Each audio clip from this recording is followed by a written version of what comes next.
Hey guys, Garrulous Modern here again. So I just got finished reading another book on computer programming. This one's called Upgrading or Repairing PCs.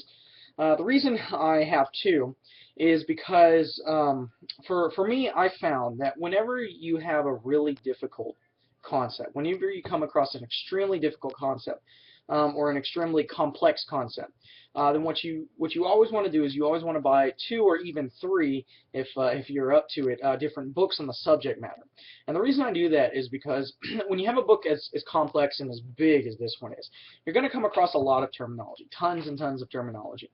And so the way that you can mitigate the amount of terminology you have to focus on is by spreading it between two books. And so anytime you see words that cross over between the two, then you have a better understanding of the types of things you need to know.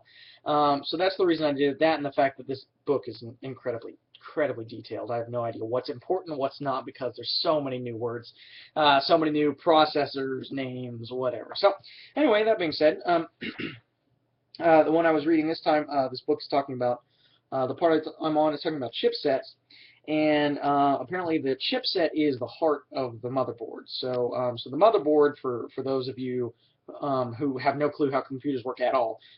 Frankly, I'm not very good myself. That's why I bought a book. But the motherboard is kind of like the spine. So it's the one that transmits all of the information from the hard drive to the different parts of the computer and back.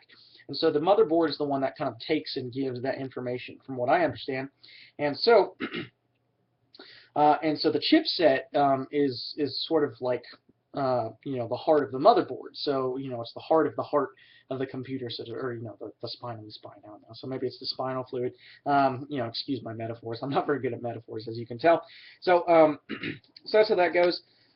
Just talking about different types of chipsets you can use.